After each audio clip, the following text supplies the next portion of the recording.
ሰላም ጤና ይስጥልን የዩቲዩብ ቻናላችን ተከታዮች እንደምን ከርማችኋል? በያላችሁበት ሰላማችሁ ይብዛ። እንግዲህ ዩቲዩብ ቻናላችንን ላይክ፣ ሼር፣ ሰብስክራይብ በማድረግ ቤተሰብ በመሆን የምንለቃቸውን መረጃዎች በቀላሉ ማግኘት ትችላላችሁ ማለት ነው። እንግዲህ በሰሞኑ እየተካሄደ ያለውን ጦርነት የእስራኤልና የአሜሪካንና የኢራን ጦርነት ከባድ ደረጃ ላይ በመድረስ የዓለማችን የሶስተኛው የዓለም ጦርነት የመቀስቀስ አንዱ ደረጃ እና ምልክቶች መሆኑን ብዙ ፖለቲከኞች ተንታኞች እየገለጹ ይገኛሉ።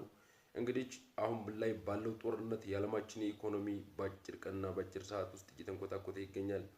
የመካከለኛው ምስራቅ በጦርነት ቀጠና ውስጥ በመሆኑ የነዳጅ ምርት ለዓለም ገበያ ባለመቅረቡ የነዳጅ ምርቱ ሽያጭ ነዳጅ ዋጋ እንደናረና በአጭር ጊዜ የነዳጅ ፍላጎት ፈላጊዎች አለማግኘት ለዓለማችን የኢኮኖሚ ደረጃ መውረድ እና የኢኮኖሚ መዘቃዘቅ ትልቅ ምልክቶች እየሆኑ ይመጣሉ።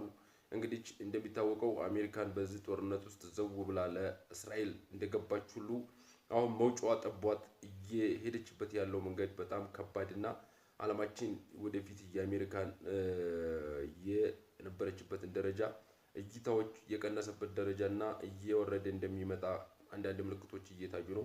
ብዙ የዓለማችን የፖለቲካ ተንታኞችም እንደተናገሩት እንግዲህ የአሜሪካን የነበረችበትን የበላይነት የዓለማችን ትልቅ ደረጃ ላይ የተቀመጠች ሀገር ነበረች። አሁን ላይ ግን ያንን ደረጃዎች እንደቀጠለች ትይዛለች የሚለው የብዙዎቹ አጠራጣሪ ሆኗል። አሁን ላይ ባለው ጦርነት ብዙን ሀብት ንብረቷን እያወደመች ትገኛለች፣ እየወደመባትም ይገኛል። እንግዲህ ኢራን በሰነዘረችበት ጥቃት ትልቅ ስነልቦናም እና የኢኮኖሚ ጫና እየወደቀባት ሌሎች ዓለም አገሮችም ያምኗት የነበረውን ሁኔታ እምነታቸው እየወረደ መምጣቱን አንዳንድ ምልክቶች እየታዩ ይገኛሉ። የፖለቲካን ተንታኞችም እንደተናገሩት በዚህ የጦርነት ሂደት ውስጥ አሜሪካን ውጤት አግኝታ ትዘልቃለች የሚለው ራሱን አጠራጣሪ ሂደት ውስጥ እንዳለ ብዙ ምልክቶች እየታዩ ነው ያሉት።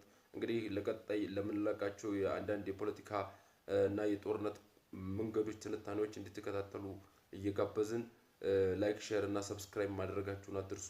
እናመሰግናለን።